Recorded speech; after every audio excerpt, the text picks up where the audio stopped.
جن سے بخیریت نہیں گزرا جا سکتا تھا۔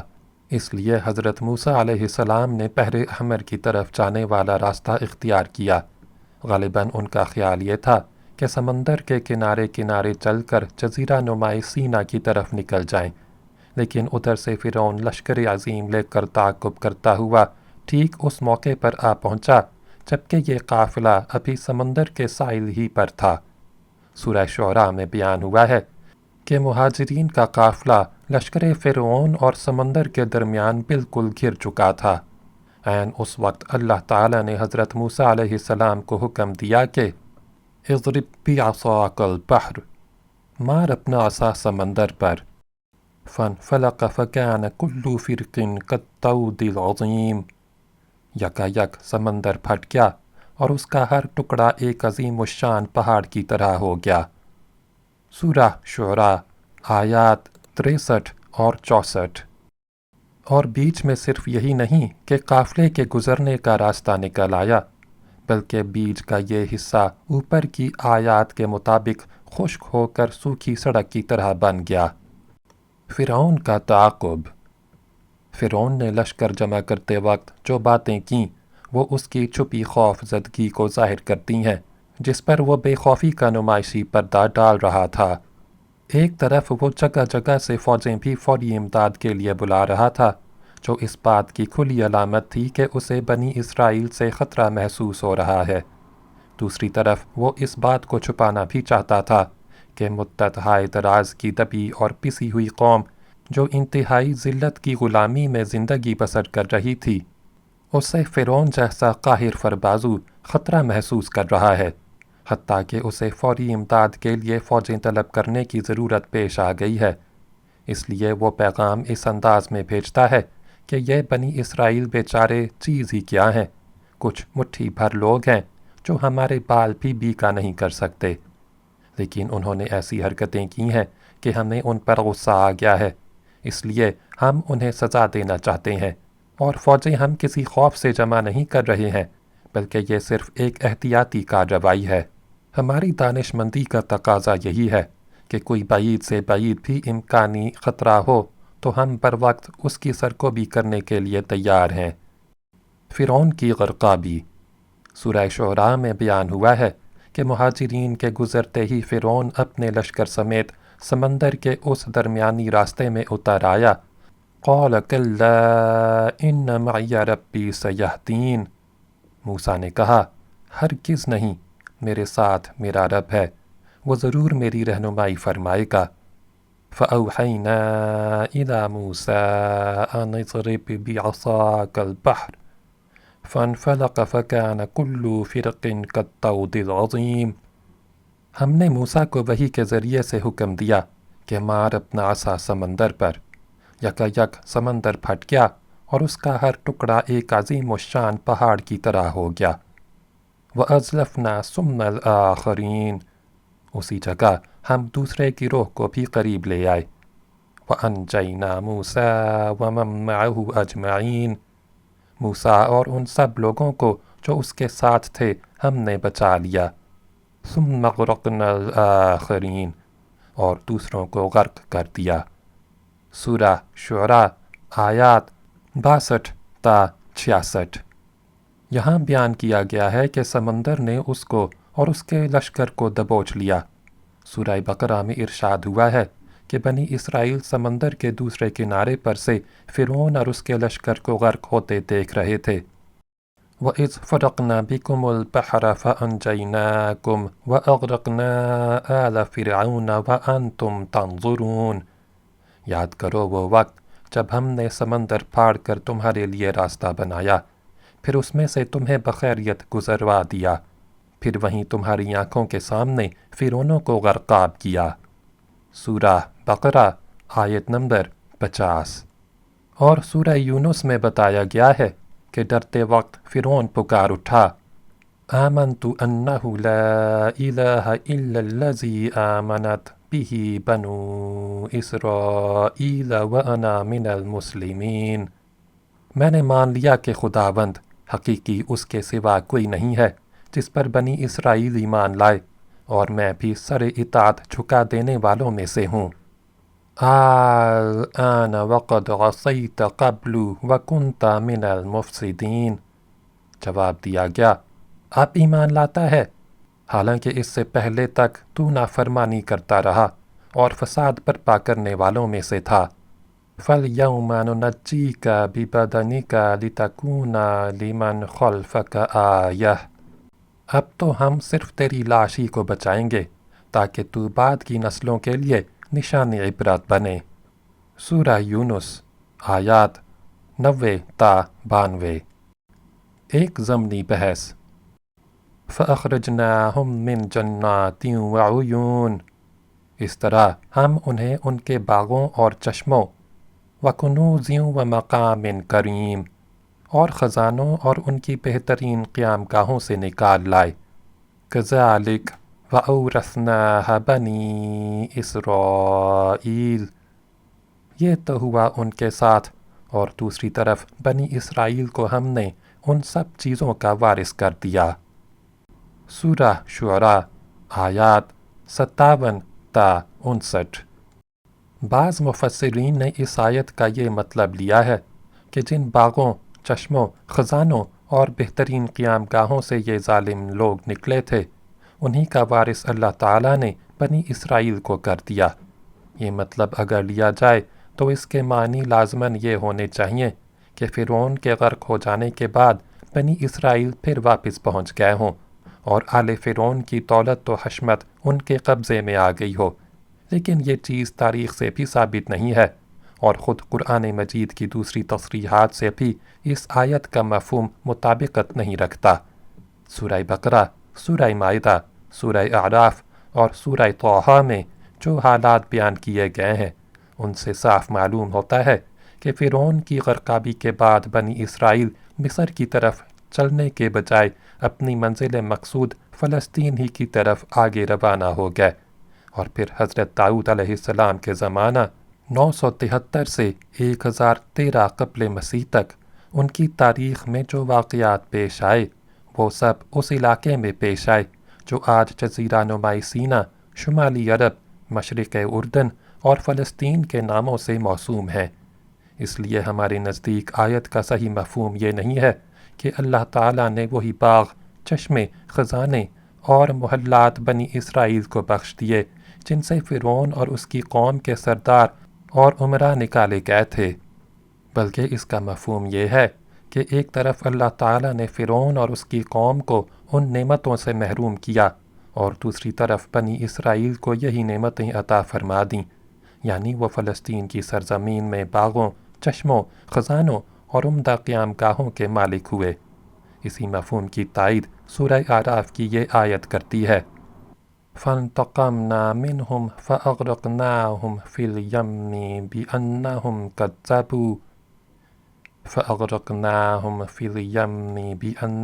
كَذَّبُوا بِآيَاتِنَا وَكَانُوا عَنْهَا غَافِلِينَ، تب ہم نے ان سے انتقام لیا اور انہیں سمندر میں غرق کر دیا کیونکہ انہوں نے ہماری نشانیوں کو جھٹلایا تھا اور ان سے بے پرواہ ہو گئے تھے۔ وَأَوْرَثْنَا الْقَوْمَ الَّذِينَ كَانُوا يُسْتَضْعَفُونَ مَشَارِقَ الْأَرْضِ وَمَغَارِبَهَا الَّتِي بَارَكْنَا فِيهَا، اور ان کی جگہ ہم نے ان لوگوں کو جو کمزور بنا کر رکھے گئے تھے اس سرزمین کے مشرق و مغرب کا وارث بنا دیا جسے ہم نے برکتوں سے مالا مال کیا تھا۔ سورہ الاعراف آیات 36 اور 37۔ یہ برکتوں سے مالا مال سرزمین کا استعارہ قرآن مجید میں عموماً فلسطین ہی کے لیے استعمال ہوا ہے، اور کسی علاقے کا نام لیے بغیر جب اس کی یہ صفت بیان کی جاتی ہے تو اس سے یہی علاقہ مراد ہوتا ہے۔ مثلاً سورہ بنی اسرائیل میں فرمایا اِلَى الْمَسْجِدِ الْأَقْصَى الَّذِي بَارَكْنَا حَوْلَهُ، دور کی اس مسجد تک جس کے ماحول کو اس نے برکت دی ہے۔ سورہ الاسراء آیت نمبر 1۔ اور سورہ انبیاء میں ارشاد ہوا وَنَجَّيْنَاهُ وَلُوطًا إِلَى الْأَرْضِ الَّتِي بَارَكْنَا فِيهَا لِلْعَالَمِينَ، اور ہم اسے اور لوط کو بچا کر اس سرزمین کی طرف نکال لے گئے جس میں ہم نے دنیا والوں کے لیے برکتیں رکھی ہیں۔ سورہ الانبیاء